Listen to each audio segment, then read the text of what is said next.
C'est à vous.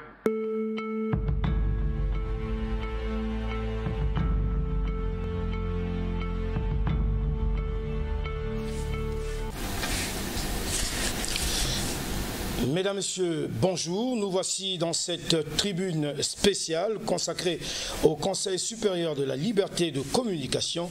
Avec lui, donc le Conseil, nous allons parler des missions, du rôle et des attributions du régulateur des médias au Congo. Comme les journalistes que le Conseil surveille, la mission du Conseil est bien souvent mal connue et peut-être même mal jugée parfois. D'où la thématique mission, rôle et attribution du Conseil supérieur de la liberté de communication en première partie d'émission. En deuxième partie, nous parlerons, vous vous en doutez, de l'affaire Rosil Otuna, notre confrère de la télévision nationale qui a écopé d'une sanction on ne peut plus floue. L'affaire a été portée au Conseil qui a délibéré il y a peu. Pour parler de tout cela, j'ai avec moi sur ce plateau deux éminents hauts conseillers en la personne de Joachim Mbanza. Il est président de la commission administrative et juridique chargée de l'éthique et déontologie du Conseil supérieur de la liberté de communication. Et puis, Asie-Dominique de Marseille, rapporteur de la même commission. Le décor planté, mesdames, messieurs, bienvenue à tous. Alors, je me retourne tout de suite du côté de mes invités pour leur dire bonjour et bienvenue. Merci, bonjour. Chers confrères et chers doyens, merci. Distingués et éminents hauts conseillers, je vous reçois sur ce plateau avec plaisir, justement pour décrypter les missions, le rôle et les attributions dévolues au Conseil supérieur de la liberté de communication. D'ailleurs, les missions, le rôle et les attributions qui parfois, même jusqu'au niveau des professionnels de médias que nous sommes, il y a que nous saisissons parfois mal le rôle de l'institution qui régule justement notre métier. Je vais poser la première question donc au doyen Joachim.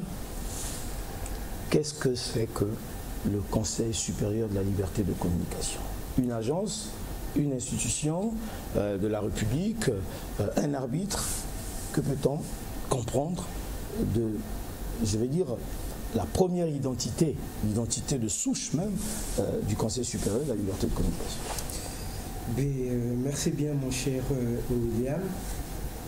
Tout d'abord, au nom du président du Conseil supérieur de la liberté de communication, Monsieur Philippe Mvou, nous vous remercions pour cette initiative qui permet au Conseil de pouvoir évidemment se faire connaître de plus en plus des citoyens congolais. Alors, pour répondre à votre question, elle est tout de suite claire. Le Conseil supérieur de la liberté de communication est une institution de la République. Elle est créée par la Constitution. C'est une institution constitutionnelle. Et donc, ce faisant, elle est nantie de pouvoirs issus de la Constitution.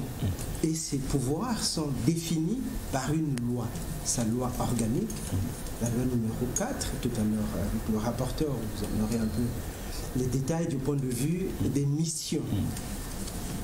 Alors, c'est une institution constitutionnelle qui a été mise en place pour une gestion démocratique de l'exercice de la liberté de communication et d'information.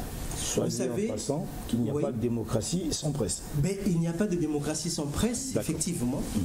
La presse est un pilier important de la démocratie. D'ailleurs même, vous allez voir, les politologues, beaucoup d'analystes jugent le niveau de développement d'une démocratie à travers le niveau de la presse, le niveau d'expression, le niveau de liberté de la presse. Et dans notre pays, ces choses sont parfaitement organisées par la Constitution. Tout part du titre 2 de la Constitution, qui définit les libertés, les droits, les devoirs des citoyens. Et là-dedans, il y a un article 25 qui reconnaît aux citoyens la liberté d'expression. c'est fondamental. Il y a des peuples qui ont dû batailler pour gagner cette liberté. Ce droit, puisque c'est un droit humain. C'est un droit, exactement. Nous l'avons de par notre histoire. Le président de la République, en mettant en place le processus qui a conduit le peuple congolais à voter la nouvelle loi, nous a garanti ce droit. Et nous pouvons que nous l'en remercier parce que c'est un droit fondamental. Mais c'est un droit aussi complexe. C'est un droit complexe. C'est pour cela que dans la gestion du domaine de la liberté de la communication, le gouvernement, qui est l'institution exécutive, a été un peu comme dépouillé du point de vue de la régulation de l'exercice de la liberté et de la communication depuis les fondements constitutionnels. Dans le cadre des séparations de pouvoir. Dans le cadre évidemment pour des éviter séparations. D'être à la fois juge et partie. Voilà, c'est cela. Donc retenons que le Conseil supérieur de la liberté de communication est une institution constitutionnelle et qui est organisée par une loi organique et qui réalise son travail à la lumière d'une loi qui gère l'exercice de la liberté de l'information et de la communication. C'est la loi numéro 8-2001 du 12 novembre 2001.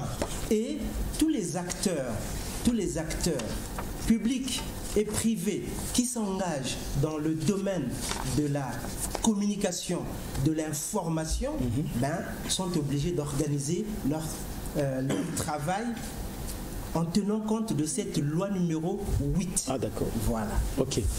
Maintenant, je me retourne du côté du rapporteur de cette commission importante au niveau du Conseil supérieur de la liberté de la communication qui nous garantit un peu le maximum de notre pouvoir en tant que professionnel de médias dans l'exercice de notre métier. Oui, qu'est-ce qu'il en est? Le président de la commission a tout dit, mais nous tenons à insister parce que on dit bien, c'est en répétant qu'on comprend mieux. William, le Congo a voulu un régime démocratique. La démocratie a plusieurs piliers, mais il y a 3 piliers fondamentaux. 1, l'état de droit, c'est-à-dire tous les citoyens sont égaux devant la loi. 2, le suffrage universel. Tous les dirigeants sont élus. On ne prend plus le pouvoir par les armes. Un chef d'État élu, les députés élus, les conseillers élus. Donc, suffrage universel. 3, la liberté d'expression.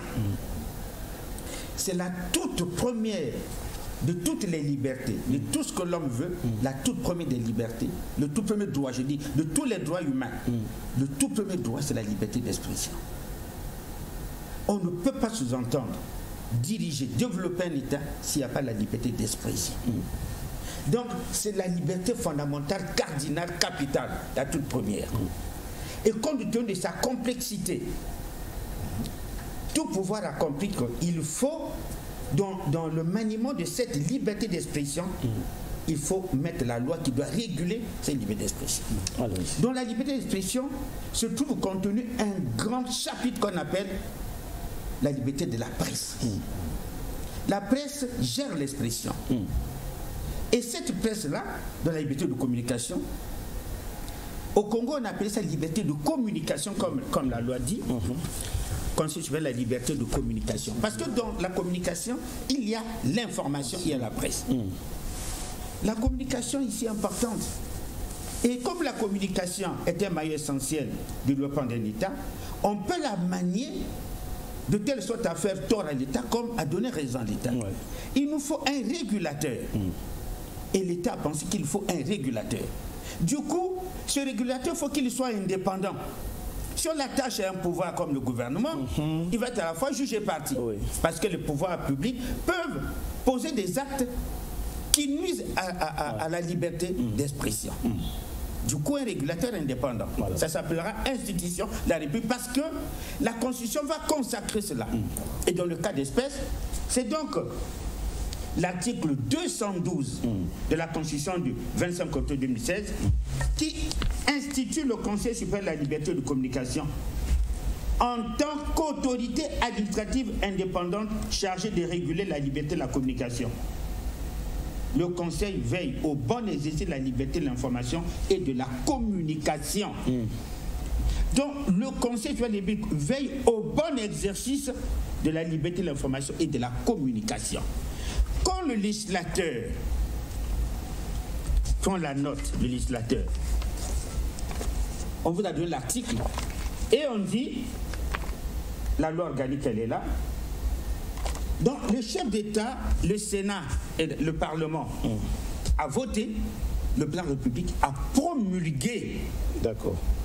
Dès le chef d'État a promulgué, les institutions qui sont là sont applicables à tous les citoyens de la République, à toutes les institutions de la République. Société civile, active et passive, pouvoir public. Tout le monde est concerné par le fonctionnement des institutions de la République. Et nous avons beaucoup d'institutions. Pour la propre gouverne, nous voulons que cette émission soit pédagogique. On peut citer un certain nombre d'institutions, nous ne sommes pas seuls. Président de la République, Sénat, Assemblée, gouvernement de la République, Commission nationale des droits de l'homme, la Haute Cour de justice, le Conseil supérieur de la liberté de communication, la Cour constitutionnelle, le Conseil économique et social, le médiateur de la République. Je peux m'arrêter là. Toutes ces institutions ont une page consacrée dans la Constitution.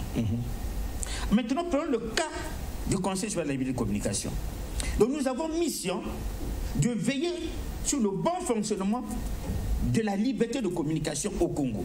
Le Congo se veut un pays où la communication est libre. Mais comment, pour qu'elle soit libre, il faut que nous mettons un arbitre qui doit veiller s'il n'y a pas de dérapage. Voilà. Est-ce que les pouvoirs publics manient bien cette liberté? Est-ce que les citoyens manient bien cette liberté? Est-ce que les partis politiques, est-ce que les ONG? Mais s'ils ne manient pas bien, qui va regarder? Qui est capable de dire là on a mal manié? Il faut nous mettre une institution qu'on appelle Conseil supérieur de la liberté de communication. Quand c'est compris comme ça, William, le débat a pris fin sur qu'est-ce que le Conseil fait, mais c'est quoi cette affaire-là? D'accord. Donc grosso modo, on a compris les missions essentielles du Conseil supérieur de la liberté de communication. Or, en exerçant justement ces missions, le Conseil est en train de jouer un rôle. Vous avez parlé d'arbitrage. Oui. Est-ce que dans ce rôle d'arbitre, le Conseil supérieur a un rôle répressif? Je veux parler de sanctions. Il y a évidemment un rôle répressif, il y a des sanctions. Il y a des sanctions à travers déjà la loi organique, la loi numéro 4, et même à travers la loi numéro 8-2001.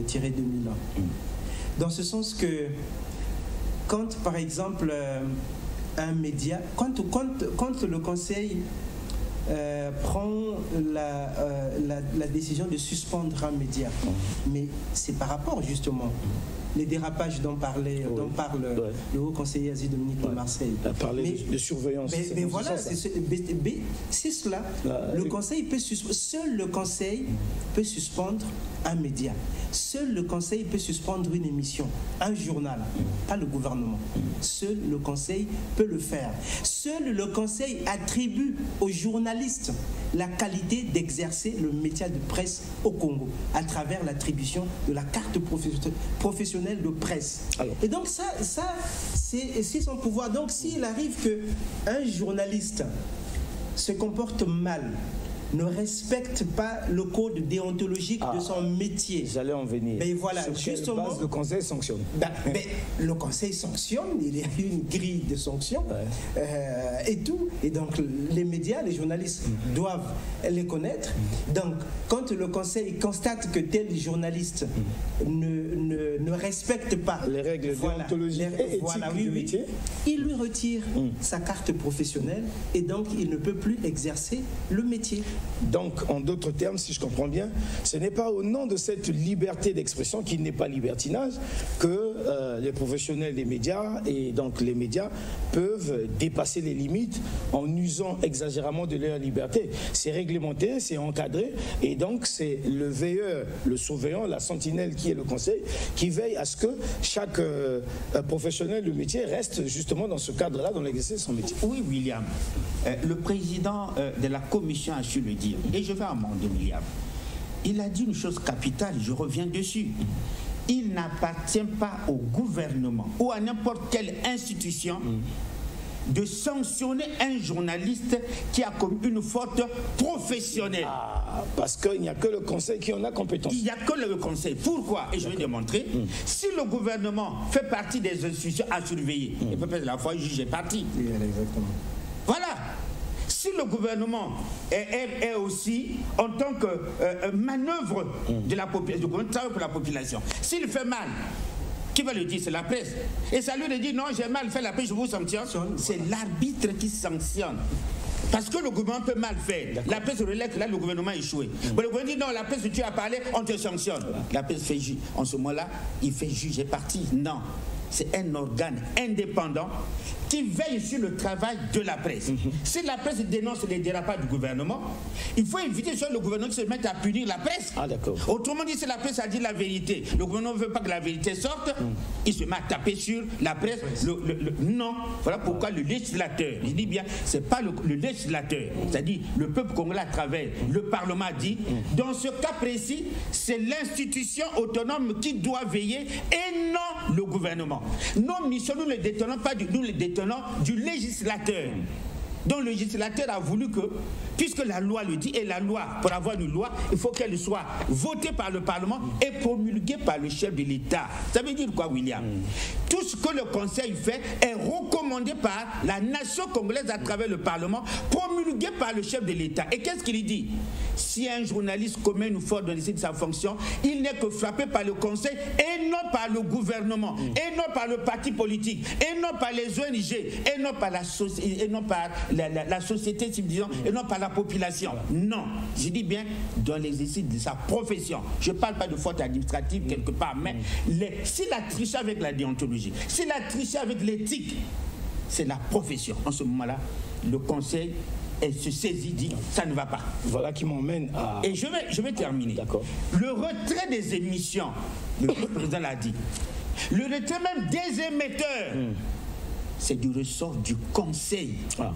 Il n'appartient pas à une autorité assise quelque part, soit-il grosse autorité militaire, civile, ou je ne sais pas, ayant pouvoir de politique, dire je ne veux plus voir telle émission à Dire TV. Non. Comme ça se passait autrefois. Qu'est-ce qu'il fait? Il écrit au conseil, il fait des remarques. Si le conseil pense que la requête introduite a un sens, le conseil convoque les autorités de Dire TV, démontre que cette émission ne sert pas l'intérêt national, n'a pas d'impact sur l'évolution de notre société, porte atteinte même. En ce moment-là, on enlève l'émission. Voyez-vous? Donc, ce n'est pas parce que vous êtes ministre quelque part, vous avez une autorité importante, vous avez une parcelle de pouvoir, que vous débattez à Dire pour dire on ne veut pas voir ces limites. Non. Écrivez au conseil. Et pour le faire, c'est le législateur qui l'a demandé. Non, le peuple congolais l'a demandé à tout le législateur et le chef d'État a pour. Je reviens toujours pour dire ce que nous faisons ici. Si Azi parle ici, il n'est plus journaliste, il est haut conseiller. Il applique ce que le Parlement lui a dit de faire à travers ce document. Et il applique ce que le chef d'État. Voilà. Donc ce n'est pas au pouvoir administratif, je ne sais pas quoi, militaire, d'aller enlever une émission à la télévision, d'aller suspendre un journaliste, d'aller démonter les émetteurs d'une télévision parce qu'il ne plaît pas. C'est le rôle de l'arbitre qui se trouve, le régulateur, donc le conseil. Alors cela m'inspire une question sur justement la tutelle entre le ministère de la Communication et le Conseil. Bien souvent, nous nous sommes posé cette question, peut-être parfois naïvement, et même dans les milieux professionnels des médias, qui, du ministère de la Communication et du Conseil, a prépondérance sur l'autre. Est-ce que cette question vaut la peine lorsque les missions sont clairement définies? Je me retourne d'abord vers vous. Merci bien, mon cher William. Non, les professionnels ne se posent pas la question de manière naïve. C'est une question tout à fait importante et il faut bien saisir justement la sensibilité de la distinction des missions entre les différentes institutions. Vous avez parlé du ministère de la Communication. Je vais plutôt parler du gouvernement. Parce que le ministère de la Communication voilà, fait partie du gouvernement. Donc, le gouvernement est une institution constitutionnelle, donc définie par la Constitution, donc pas de problème. Le Conseil aussi. Mais la Constitution donne au Conseil la mission d'être aussi un conseil du gouvernement en matière, évidemment, d'exercice des libertés de l'information et de la communication. C'est-à-dire que le Conseil émet des avis, des recommandations à l'endroit du gouvernement qui en tient compte. Évidemment, bon, enfin disons, les conseils, les résolutions lui sont adressées et le gouvernement regarde ce qu'il peut faire. Mais en tout cas, sur ce plan-là, il y a une relation constitutionnelle de partenariat. Donc, ce ne sont pas des institutions conflictuelles. Pas du tout. Pas du tout. C'est la Constitution émet le principe du partenariat. Parce que si le ministère de la Communication, le Conseil, travaillent dans le même champ, qui est le champ de la communication, chacun a son rôle. Donc, pas d'amalgame, pas de confusion. Il n'y a pas à faire l'amalgame, il n'y a pas à faire la confusion. Je crois que le Haut Conseiller Asile de Marseille a été très clair là-dessus. Mais je vais juste compléter en disant ceci, parce que vous allez vous interroger, mais finalement, que fait le gouvernement? Mais si, il y a un grand champ. Il y a un grand champ pour le gouvernement, pour le ministère de la Communication. Il y a l'administration. Il y a l'administration. La nomination des cadres au niveau des organes de presse publics relève évidemment de l'autorité du gouvernement. La formation des cadres relève du gouvernement. C'est le gouvernement qui doit financer la formation des cadres, ainsi de suite. L'équipement des médias publics, c'est le gouvernement.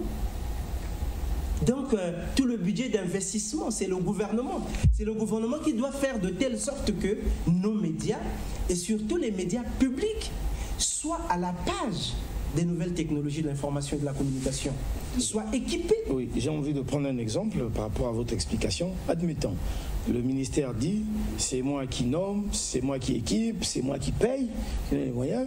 Voilà. J'ai donc prépondérance, j'ai le droit sur les médias publics qui sont donc mes employés, puisque nous, pour nous les privés, notre employeur c'est notre promoteur.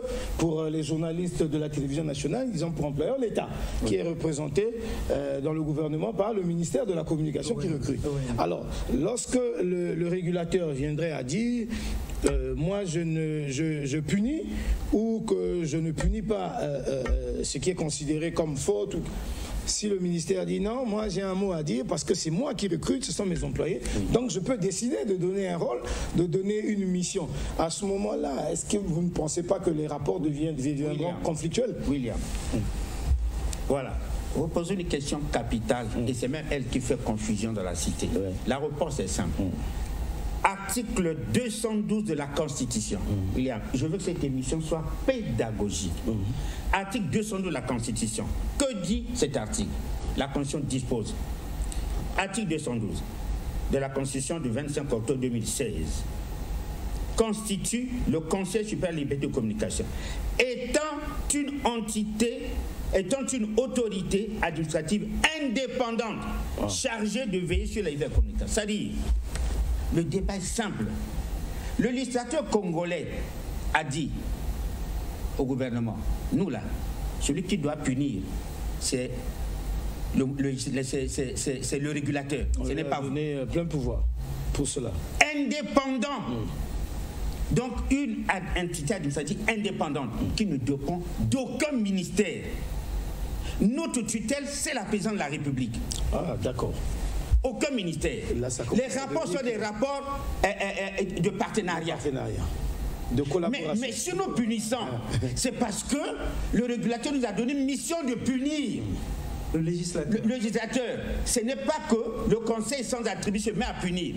Il dit, s'il y a une émission qui ne va pas, c'est vous qui la retirez. Il l'a mis dans cette loi qui a été votée par les députés, les sénateurs et pour de l'État. Mais c'est une loi qui dit aux conseillers, s'il y a une mauvaise émission, c'est vous qui la retirez. Si un journaliste fait mal, c'est vous qui devrez frapper. Alors quand il nous a donné, il aurait pu dire non, nous avons donné l'argent au ministère de la Communication, celui qui écrit, celui qui nomme, nous lui donnons aussi la capacité de frapper.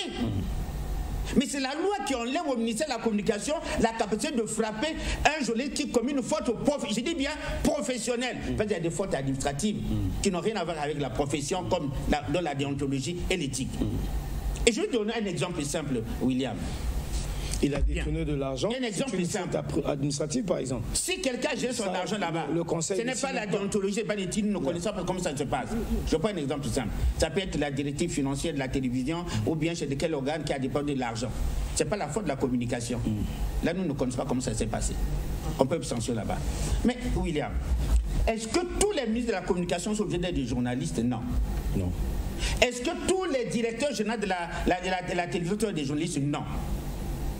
Ça relève de la gestion normale d'une administration. Les RH, les ressources humaines. Un diplôme en ressources humaines peut être ministre, peut être directeur général de la télévision. Mais la même loi dit, vous pouvez être un homme d'affaires, vous créez un média. Attention, le directeur général peut être n'importe quel profane, mais attention, le directeur de la publication doit être un journaliste. Oui. Parce que en dehors de l'administration, il y a le côté technique de la profession. Du métier, oui. Et si c'est le côté technique, qui découvre la faute, ce n'est pas le ministre qui n'est pas journaliste, non plus le directeur général qui n'est pas journaliste, c'est le directeur de l'information. Contre qui, ce n'est pas un cas exceptionnel, le cas n'est pas exceptionnel. Le ministère de la Défense, on a vu dans notre pays des civils être mis ministre de la Défense. Oui. Mais le chef d'état-major est inévitablement un militaire. Oui. Bon, tu peux penser que le ministre de la Défense veut dire la technique que vous avez utilisée pour ce genre de combat n'est pas bonne. Depuis quand il a pris les techniques de combat? Le ministre de la Santé pour ne pas être un médecin. Je prends un exemple. Ça veut dire, ben écoutez, tel que vous opérez là, c'est pas bon. Il a pris la médecine où? Le ministre de la Communication, dans le cas du Congo, n'est pas un journaliste. Mais moi, ce qu'il a dit, non, cette question est mal posée, ce journaliste a mal fait. Il a pris le journalisme où? Voilà pourquoi, dans ces métiers-là, c'est le directeur de l'information qui est l'autorité, qui a bulleté à faire comprendre qu'ici il y a faute ou pas. C'est le chef d'état-major qui peut dire à son ministre civil, ici il y a faute ou pas. C'est le médecin qui dit à son ministre qui n'est pas médecin, ici il y a faute ou pas. Donc, dans le cas précis, s'il y a faute, le législateur a donné mission au Conseil. Vous devez veiller à ce que les états de la communication soient bien faits, cet exercice. Mais si c'est bien fait, s'il y a une faute, non seulement il demande de veiller, nous demande aussi de frapper. Comment peut-on te demander de veiller sans que tu frappes? On te donne de veiller, et quand tu veilles, il y a quelque chose que tu peux féliciter, comme il y a ce que tu peux punir. D'accord. Donc voilà pourquoi il n'y a pas... on ne s'entremêle pas les pinceaux avec le ministère. Mais la loi est là. Est-ce que quand vous me dites, quel est ce membre du gouvernement qui ne sait pas lire? Quel est ce ministre qui peut dire, moi je suis ministre, attention, il me faut comprendre quelles sont les attributions du Conseil pour qu'il n'y ait pas chevauchement entre eux et moi. Et quand il lit cette loi-là, il peut se dire, monsieur le directeur général, ben, si nous avons des fautes professionnelles infligées, je crois que c'est d'abord le Conseil. Parce que la loi, là, lui donne une mission 2. Alors quand on a compris ça, est-ce qu'on peut encore se mettre à tergiverser? Est-ce qu'on peut se dire, c'est moi qui nomme, c'est moi qui mets? Non, mais l'État t'a donné le pouvoir de nommer. Mais c'est l'État qui a retiré ce pouvoir de sanctionner, à donner à une entité indépendante qui se trouve le Conseil. Voilà pourquoi nous n'avons pas. Et excuse-moi, dans certains pays comme la France, mais les directeurs généraux des médias d'État sont nommés par le Conseil. Oui. C'est pour éviter qu'ils subissent toujours la pression des pouvoirs publics. Voilà, et là je crois qu'il n'y a pas de confusion. On ne peut plus donc le Conseil ainsi a donné du point de vue de la loi. Du point de vue de la loi, effectivement, les choses s'organisent comme ça. Mais votre question revêt une image très intéressante, en disant que puisque le gouvernement paye les salaires, forme, normes, ainsi de suite, donc, voilà, mais je vais vous donner une image aussi pour comprendre cela. Je crois que William, vous êtes marié, vous avez votre famille, vous logez votre femme, votre épouse, vous logez vos enfants, vous les nourrissez, vous nourrissez votre épouse. Est-ce que c'est au nom de ça vous allez dire que bon, puisque je la loge, je la nourris, que tout m'est permis. Non. Ben voilà. Puisque la femme a même des droits. Et la loi est très sévère lorsque vous faites violence à la femme, et pourtant c'est vous qui nourrissez, qui soignez, qui faites tout. Et tout. Voilà, donc... c'est à peu près la même chose. Ceci dit, voilà qui nous emmène à une autre question tout aussi pertinente, puisque le régulateur a la mission, a le devoir, a aussi la responsabilité de sanctionner lorsque le professionnel dérape. Est-ce que le même conseil, dans ses attributions, à contrario, a aussi la mission de protéger lorsque le professionnel subit des harcèlements, des pressions, comme on a pu le voir, et pour que nous tombions dans la deuxième partie de notre émission. Je crois que si vous suivez la vie des institutions du pays, il est déjà arrivé, à plusieurs reprises d'ailleurs, que le président du conseil, M. Philippe Mvo, soit réveillé de nuit pour dire que, mais tiens, il y a un journaliste qui a été conduit au commissariat et tout, il faut faire quelque chose, voyez-vous. Et le président du conseil se lève, mène toutes les démarches nécessaires. Est-ce que ça ne sort pas du cadre de ses missions? Non, c'est sa mission, c'est ça la protection des journalistes. Parce que la loi dit que les délits de presse ne sont plus punis de peine d'emprisonnement. Au Congo, ça c'est clair. Oui. Et ça, c'est vraiment comme on dit. Et s'il a été emprisonné pour ça, le plus beau cadeau, nous avons que la République nous a fait du président Denis Sassou Nguesso pour la liberté de la presse dans l'histoire de ce pays. C'est la suppression de la peine d'emprisonnement pour délit de presse. C'est un grand cadeau. Et nous devons en être fiers. Donc au Congo, on ne doit plus emprisonner les journalistes pour délit de presse. Ça ne veut pas dire que les journalistes sont au-dessus de la loi. Non, ils sont punis par d'autres peines, mais pas l'emprisonnement. Et donc, aujourd'hui nous parlons, il n'y a pas de journalistes en prison au Congo. Voilà, où on dit que voilà, il n'y a pas la liberté de la presse. Non, nous n'avons pas de journalistes de museler la presse, de faire entorse à la liberté d'expression. C'est la loi qui le dit, c'est l'héritage de notre constitution, c'est l'héritage du choix que le peuple congolais a fait de la démocratie pluraliste, pour que justement que la presse exerce en toute liberté, qu'elle n'ait pas de pression, voilà, qui puisse exercer des entraves sur son chemin. On a retiré les peines d'emprisonnement des journalistes. Justement, à ce sujet, nous avons un cas, peut-être pas aussi flagrant que cela. Oui, ils ont un cas. Oui, j'allais parler justement de Rossi Lotuna. Parce que pour être avec bien, parce que la corruption est capitale, il faut que l'on comprenne. Oui, là, quand nous parlons, je vous ai dit cette émission, je l'avais pédagogie, pourquoi? Parce que les sachants de la communication, les pouvoirs publics, les ONG qui nous suivent, je crois qu'après cette émission, ils se poseront plus de questions. Vous posez une question, est-ce qu'il a le droit de La loi organique, quand on crée une institution, il y a une loi organique qui fait fonctionner l'institution. Rôle et mission du Conseil. Garantir aux citoyens le libre accès à l'information et à la communication. À nous de garantir aux citoyens qu'ils doivent avoir le libre accès à l'information et à la communication. Comment cette charge est lourde?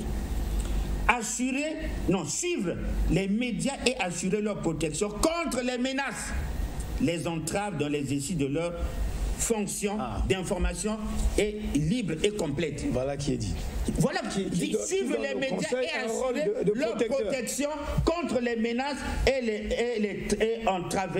Non, les menaces et les entraves. Contre les menaces et les entraves dans l'exercice de leur fonction d'information est libre et complète. Favoriser la libre concurrence de l'expression pluraliste et des courants de pensée et d'opinion. Veiller à la qualité du contenu de la diversité des programmes audiovisuels, au développement, à la protection et à la création des audiovisuels. Veiller à la non-diffusion des informations qui ne concourent pas à la consolidation de la paix. Empêcher et réprimer la manipulation. D'accord. Veiller à l'accès équitable des partis politiques, associations, groupements politiques de l'audiovisuel public. Repartir le temps.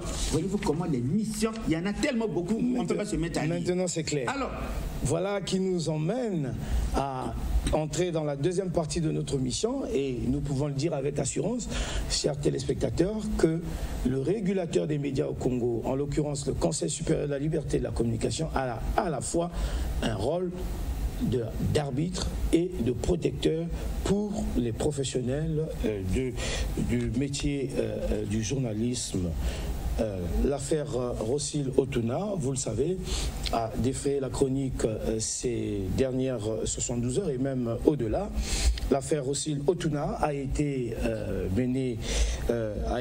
portée au Conseil supérieur de la liberté de communication, qui a siégé et a délibéré. C'est de ça que nous allons parler dans la deuxième partie de notre émission, l'affaire Rossil Otuna, notre confrère de Télé Congo. Pour en parler, avant donc d'en discuter avec nos invités, voici, je vous propose le reportage qui va nous rafraîchir la mémoire sur cette affaire. Suivez.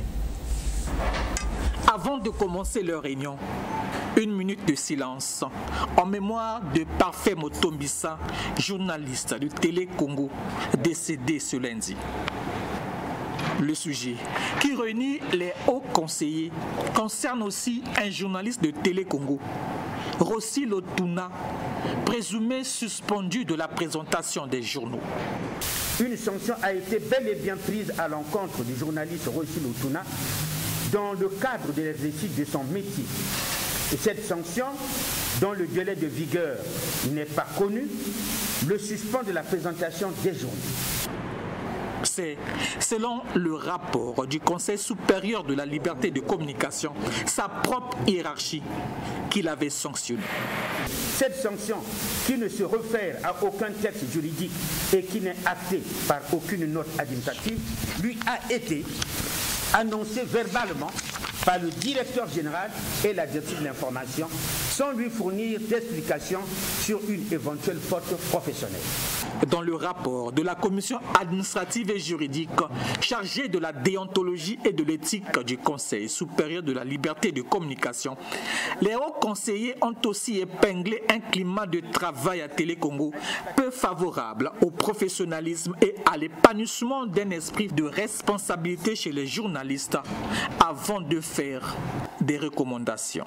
En conséquence, la plénière du collège des membres du Conseil supérieur de la liberté de communication a fait les recommandations sur la réhabilitation sans délai par la direction générale de Télé Congo du journaliste Rossil Otuna dans l'exercice de sa tâche de présentateur des journaux. Autre recommandation, la révision des textes réglementaires régissant le fonctionnement de Télé Congo, l'élaboration d'un statut particulier pour les médias publics et l'arrêt du cumul de fonctions pour les journalistes évoluant dans des médias publics, tout en étant attachés de presse, conseillers, chargés de missions de cabinets institutionnels et autres ministériels.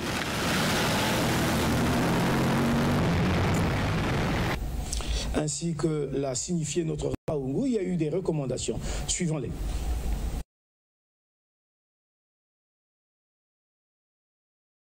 Liberté de communication, outre la réhabilitation du confrère de Télé Congo Rossil Otuna, l'organe de régulation a aussi épinglé des menaces et des intimidations contre les journalistes dans l'exercice de leur profession.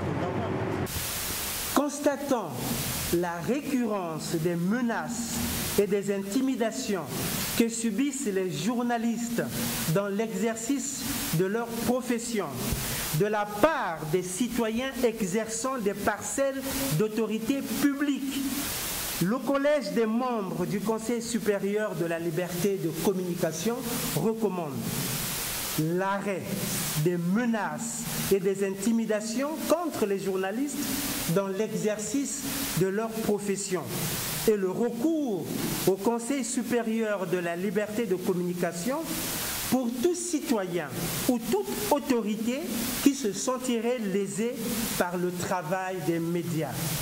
Pour aider les journalistes dans la quête de leur liberté d'expression, le Conseil supérieur de la liberté de communication recommande aussi l'instauration d'une bonne gouvernance à la chaîne nationale. Nous pensons qu'il faut une autonomie de gestion de la télévision. Tout étant sous tutelle, mais la télévision aura une autonomie de gestion et de décision. Pourquoi on évite que ce soit toujours l'histoire du ministère qui doit intervenir dans l'action de Télé Congo? Donc voilà pourquoi nous avons demandé que les autorités du gouvernement donnent une certaine autonomie de gestion à Radio Congo, à Télé Congo, pour qu'ils remplissent mieux leurs fonctions. Parce que si vous défendez d'une maison, elle-même dans sa gestion dépend entièrement d'un ministère et de pouvoir, et vous voulez leur donner une liberté tout en fermant le cadre du travail. Du coup, cette liberté sera illusoire. Ce sont les premiers actes que viennent de prendre les hauts conseillers depuis leur prise de service.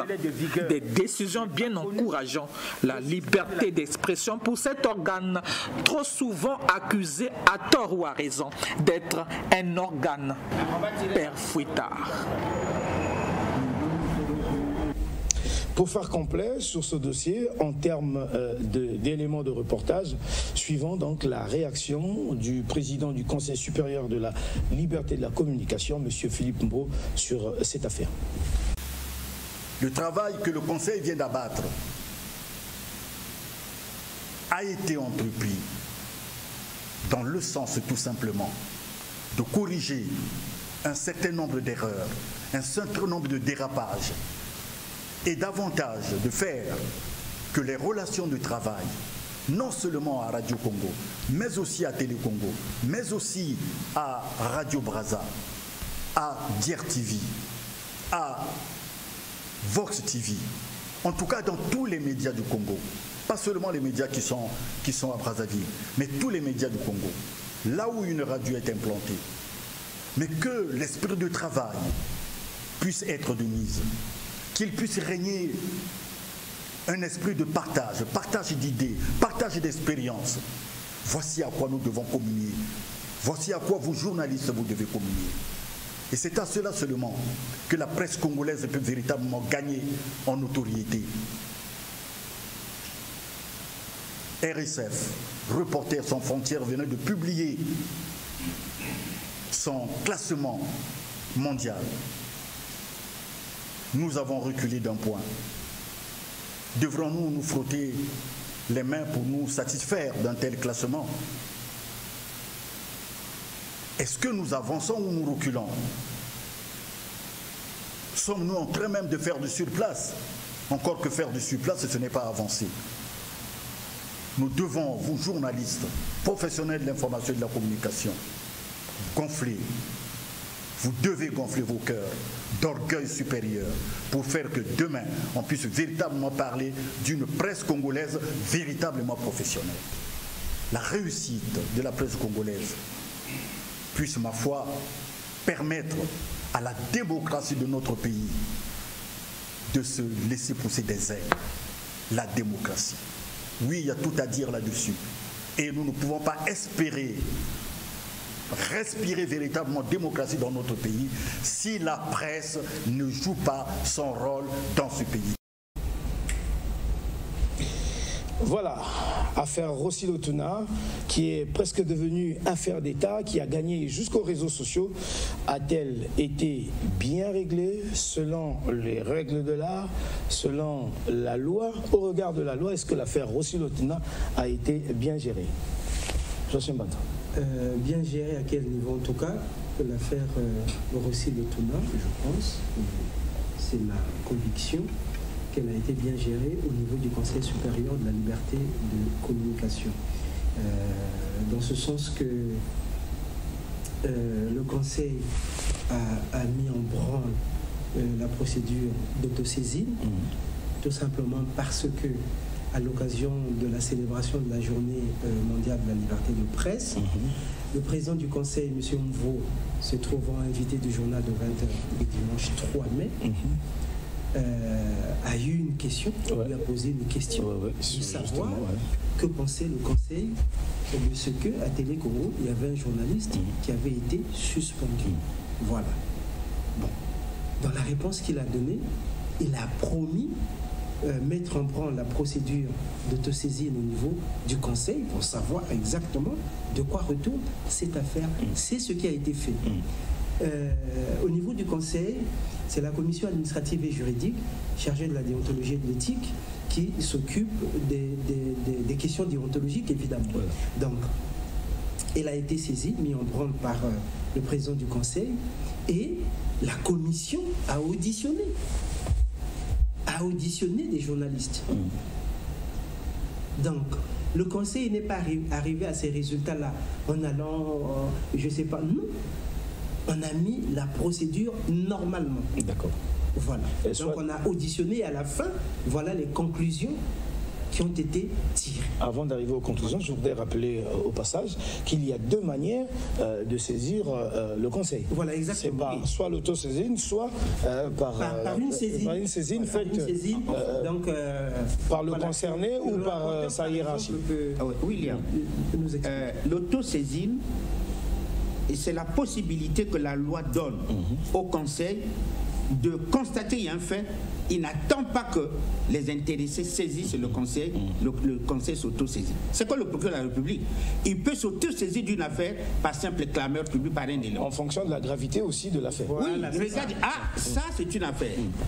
Donc l'auto-saisine c'est ça. Il y a aussi une saisine par la voie du rapport.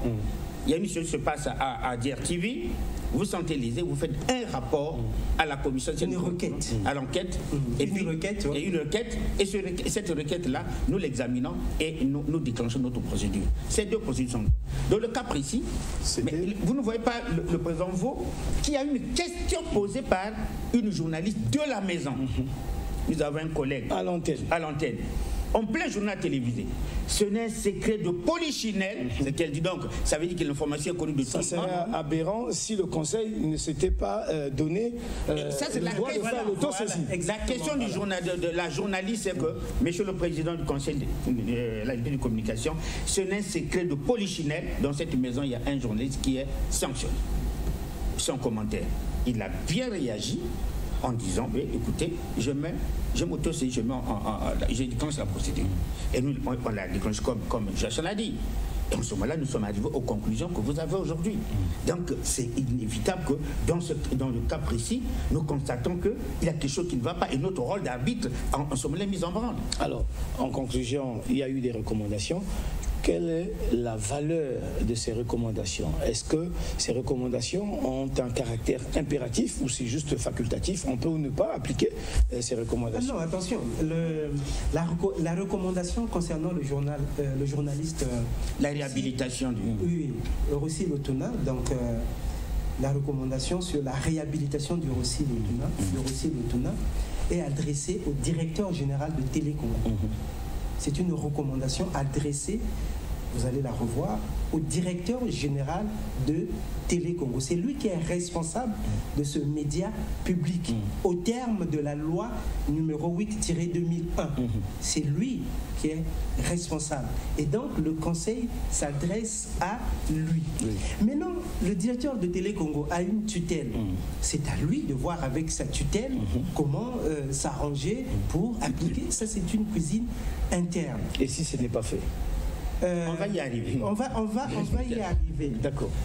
Les gens disent, oui, donc, mais vous pensez que celui qui assure la tutelle ne peut pas sanctionner ses travailleurs et tout. La sanction est un élément qui fait partie de tout contrat de travail. Donc, entre un employeur et un employé, il y a une grille de sanctions. Si vous ne respectez pas le contrat, l'employeur peut punir l'employé de cette manière. Tout comme aussi l'employeur. Si l'employé constate que l'employeur ne respecte pas le contrat, ben voilà, il a des mécanismes de recours pour faire pression ou punir l'employeur. Donc, c'est à la base de tout contrat de travail. Le conseil n'est pas là-bas.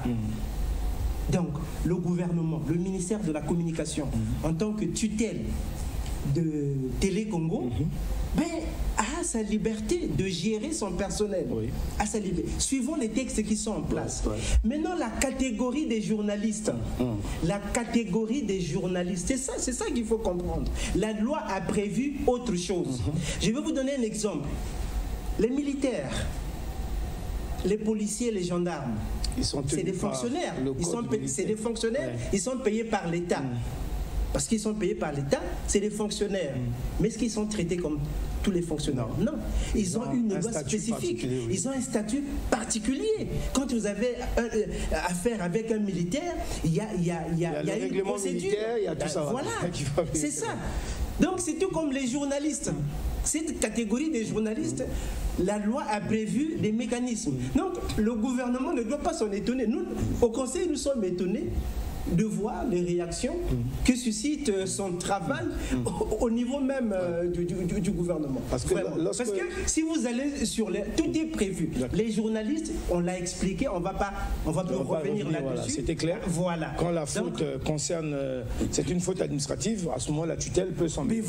Mais quand ça concerne la technicité du métier, c'est du ressort du Conseil. William, il n'est pas... Nous faisons... On est en train d'expliquer un fait. Il faut qu'on se comprenne. Il n'est pas interdit à une directrice de l'information de dire à son directeur de prendre une note, sanctionner une faute professionnelle de son agent. Le premier, c'est que la faute doit s'avérer professionnelle et signifier. Signifier. Une présentatrice ou un présentateur qui a très mal présenté son journal, la directrice de l'information se réfère à son autorité pour dire, monsieur le directeur, la faute professionnelle est là. Ça peut être elle ou comme sa hiérarchie. Mais si cette faute-là ne s'avère pas professionnelle ou n'a pas été utilisée dans les canaux administratifs connus, le conseil peut se pour dire, là, vous avez biaisé. Nous n'avons pas exclu au directeur général, avec sur proposition de directeur de l'information, de montrer qu'il a la faute professionnelle. La faute professionnelle, il faut la notifier, il faut l'expliquer, il faut dire à celui qui a commis la faute, voilà la faute professionnelle. La personne peut dire, je saisis le conseil. Nous pouvons inviter les gars, on constate que la faute est bel et bien commise, nous confirmons la faute.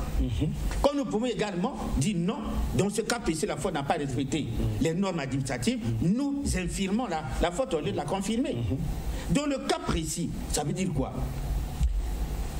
Un journaliste présente un journal et un bon matin, dans nos enquêtes, nous constatons, on ne vous fait pas partie de nos enquêtes, ça c'est la maison interne, nous constatons que ce journaliste, le lendemain, qui était programmé du lundi au dimanche, termine sa semaine finalement mercredi, n'a plus présenté un journal jeudi. C'est ça, je crois, jeudi.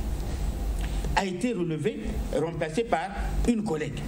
Et cette collègue-là qui est étonnée, qui pose la question au président du conseil, parce que c'est elle qui remplace. C'est qu'il y a Anguille sous roche. Moi, je remplace quelqu'un, qu'est-ce qui s'est passé? Voilà. Moi, je remplace Otuna, il a été sanctionné parce que quand tu remplaces, c'est ton collègue qui n'est pas malade, qui n'a pas démissionné, mais qui s'est habillé pour venir au boulot, à qui on a dit, ne viens pas, tu es sanctionné. Cette présentatrice est étonnée, elle est même touchée. Qu'un collègue comme ça soit sanctionné, elle le remplace, elle pose la question.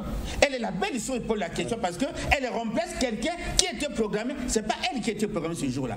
C'est qui démontre au télé, s'ils sont plus intelligents. Évidemment, Rossi a été sanctionné parce que ce jour-là, c'est pas Rossi de le journal. Mais quand on sanctionne Rossi... On dit que c'était d'ailleurs une sanction verbale. Oui, mais on y va. Ceux qui ont sanctionné s'en défendent en disant que non, il n'a pas été... Mais si on sanctionne, évidemment, si on sanctionne, que le conseil, dans son audition, se rend compte que le conseil invite le directeur général de la télévision. Invite, on n'a pas dit convoque. Invite, donc poliment, pour qu'il nous explique un peu ce qui se passe dans sa maison. Nous sommes institution, et cela on va en arriver. L'institution invite la directrice de l'information, invite Rossi Lotuna et les autres personnes qui étaient concernées dans cette affaire. Mais quand, à cette invitation, quand le directeur général ne vient pas, il dit non, moi pour venir, je me réfère à ma tutelle, ma hiérarchie, qui est juridiquement responsable. La directrice de l'information comprend l'importance de l'institution, se présente. Le journaliste Otuna comprend l'importance de l'institution, se présente. Nous avons 3 agents de la télévision, 2 qui viennent et 1 qui ne vient pas. Et celui qui ne vient pas, c'est la tête de la télévision. Il se réfère à son autorité. Nous sommes en pleine télévision, mais on peut se poser des questions. Hein? William, quand un journaliste commet une faute, c'est le ministre qui répond? Non. Quand le procureur répond, dit tel journaliste est convoqué pour diffamation. Dans quel pays on a vu un ministre aller répondre de la diffamation d'un journaliste? Non. C'est le directeur de l'information, plus le journaliste. C'est même pas le directeur général, même s'il est civilement responsable. Dans quel pays au monde, et on va le voir au Congo, un journaliste qui commet une faute, il est convoqué, soit par le tribunal ou par l'institution, il dit je ne viens pas, moi en tant que patron de la maison, moi c'est le ministre qui est juridiquement responsable. Donc ça veut dire que le procureur au Congo Akala, demain quand il va dire diffamation de la presse écrite privée ou audiovisuelle, vous, comme c'est votre tutelle, vous laissez vous dire, monsieur le ministre ne viendrait pas, au Congo Akala appelle le ministre qui va nous représenter. Mais c'est une aberration, vous avez vu ça. Bon, nous sommes dans quel pays? Et quand ça se fait comme ça, est-ce que le gouvernement peut être fier d'entendre ça? Est-ce que le ministre de la Commission peut dire oui, monsieur le directeur, c'est moi qui suis responsable, ne part pas? Qui est en ce moment-là qui ne comprend pas? C'est le ministre, c'est le DG ou c'est les deux qui ne comprennent pas? Est-ce que quelque part il n'y a pas mépris pour qu'un directeur d'une aussi grande chaîne, soit-elle chaîne nationale, puisse à ce point refuser une invitation qui est faite pour lui de la part du conseil? Voilà, nous en arrivons. En ce moment, qui a aussi, entre guillemets, une certaine tutelle vis-à-vis de ces médias, puisqu'il est régulateur. Et on nous dit à nous, oui, mais vous aurez... Mais qu'est-ce qu'on fait? On a invité, ce n'est pas une convocation, une invitation. Il peut nous éclairer en tant qu'institution constitutionnelle. Moi, je suis touché. Pourquoi? Je ne parle pas en tant qu'Asie. Je suis ici, le Conseil sur les biais de communication, le haut conseiller.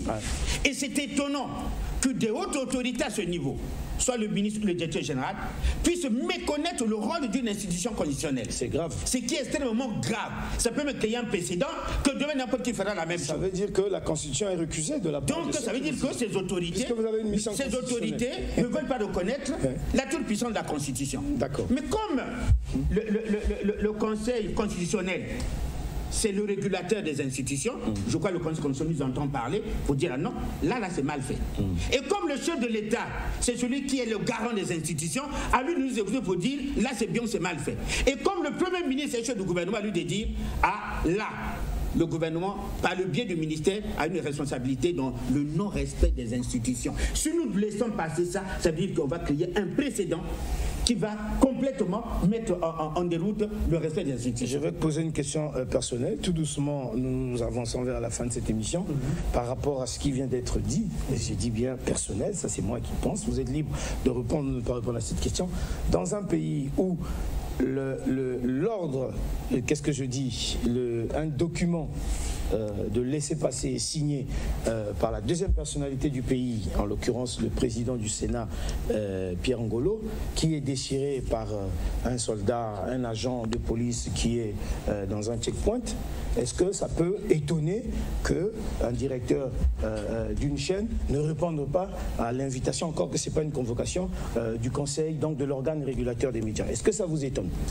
Bon, je vais te surprendre, mon cher William, en te disant qu'il faut verser tout ça là dans le contexte de l'apprentissage. Parfois des passions, on le voit. Il y a pas mal d'incidents qui ailleurs vraiment feraient des scandales à la une des journaux. Mais mettons ça dans le cadre de l'apprentissage de la démocratie. De la démocratie. On sait se trouver des excuses pour avancer. Voilà. Et avançons, parce qu'on a vu aussi qu'il y a quand même un sursaut. Ces autorités ont constaté qu'on ne peut pas faire comme ça. Nous ne pouvons pas faire comme ça. D'accord. Ok, nous allons malheureusement terminer cette tribune spéciale. On aurait voulu avoir plus de temps. Je suis face à des professionnels. Vous savez que la télévision, c'est du temps. Ce n'est pas moi qui vais vous l'apprendre. Je vais accorder à chacun de vous un dernier mot pour la conclusion. Et puis, nous allons boucler cette émission. On va faire le contraire. On a commencé avec le patron. Non, oui, dans cette affaire, moi, l'affaire de Rocher Lotuna, quelqu'un dit, bon, maintenant, si la télévision ne réhabilite pas Rocher Lotuna, qu'est-ce que vous allez faire? Nous n'avons peut-être rien fait.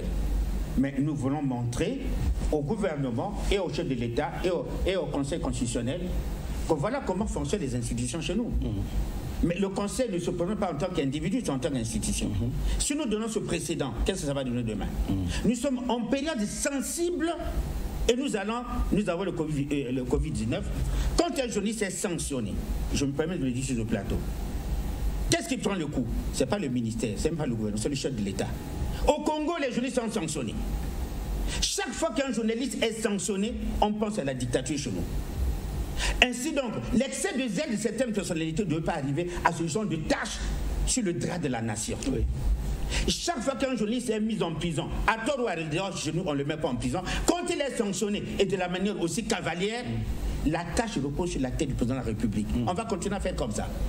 Et quand on vous appelle que l'institution veut régler l'affaire, réhabiliter la personne... Sans vous interrompre, d'ailleurs, la place du Congo a régressé d'un point par rapport au classement mondial de liberté d'expression. Oui. Et quand l'organe qui régule dit, écoutez, c'est mal fait, réparons, vous refusez de réparer. Quoi, vous voulez que je conduise le chef d'État dictateur? Vous militez dans quel sens là? Nous nous disons non, reparons. Pour qu'on on retrouve en nous les belles lettres d'une république. Vous dites non, nous on ne réhabilite pas. Si on le réhabilite, c'est qu'il y a une sanction. Puisqu'il nous pose la question, je pose une question, oui. Si on ne réhabilite pas, donc il a été sanctionné. Eux, en agissant comme ça, ils sont de quel côté? Et on fait comment? De quel côté, comme on dit? Puisqu'ils nous posent si nous, là, nous voulons que ça soit bien réglé. Vous dites qu'on ne règle pas. On peut pas la même question qu'on pose aujourd'hui. Mais vous êtes de quel côté? Du bon côté de la République ou du mauvais côté? Voilà pourquoi j'ai dit, si on ne réhabilite pas, la direction générale de la télévision est libre de ne pas réhabiliter. Le ministère est libre, mais au chef de l'État, garant des institutions de tirer les conclusions. Au Conseil constitutionnel de tirer les conclusions et au gouvernement. Si tout le monde ne va pas, ça peut se faire comme ça. Mais très bien alors, cette République qui ne méconnaît les institutions. En tout cas, ce n'est pas le Gondwana, président de la commission administrative et juridique de l'éthique et déontologique. Ça vous concerne cette affaire? Justement, merci bien. Mais d'abord, c'est vraiment de remercier DRTV par rapport aussi au travail que vous faites dans le domaine de la presse, de la communication. DRTV nous a habitués à l'information de proximité. Merci. Et à la rapidité, c'est une très très bonne chose. Maintenant, pour le dernier point, disons que ça doit être la préoccupation de tout le monde et d'abord de nous autres, les responsables, de faire que les institutions de notre pays fonctionnent. Donc, je pense que laissant la passion passer, les affaires d'État, les affaires de la République ne doivent pas se gérer avec passion, mais plutôt avec la raison. Avec la raison. Donc je crois que nous allons tous finir par comprendre que notre institution, le Conseil, n'a fait que son travail. Et on parle beaucoup de ce jeune journaliste qui n'aurait pas voulu se retrouver dans une telle tempête. Je vous dis que psychologiquement ça pèse. Et c'est vraiment pour lui, pour ses collègues, que les conclusions du Conseil sont vraiment satisfaisantes. Donc, c'est pas pour noircir la République, pas du tout. Le haut conseiller Aziz a très bien expliqué cela. Vous savez, et vous êtes journaliste, et vous le lisez, le Congo, notre pays, est critiqué pour être une dictature. Est-ce que nous sommes dans une dictature ici? Vous êtes un jeune cadre intellectuel. Est-ce que nous sommes dans une dictature? Pas du tout. Mais vous ouvrez les réseaux sociaux et ça ne semble pas interpeller les responsables que nous sommes. Si, ça doit nous interpeller. Faut pas dans son dernier message sur l'état de la nation. Mais le président de la République nous a interpellés. Que lui et sa famille sans victime, mais d'un acharnement, des attaques d'une rare violence dans les réseaux sociaux. On le voit tous les jours. Et nous, les cadres qui sommes là, qu'est-ce que ça nous interpelle pas? Nous continuons à gérer des petites cuisines comme ça pour un jeune journaliste. Qui est en apprentissage d'ailleurs. Qui est en apprentissage, merci beaucoup. Non, nous allons avoir le sursaut que la République soit devant et nous allons nous arranger pour être dignes partout où nous sommes de nos responsabilités pour que la République avance. Merci beaucoup. Voilà qui est dit, mesdames, messieurs, chers téléspectateurs et chers professionnels de la communication. Sachez, après cette émission, et vous pouvez compter là-dessus, que le Conseil supérieur de la liberté de communication ne fait pas que sanctionner nos fautes.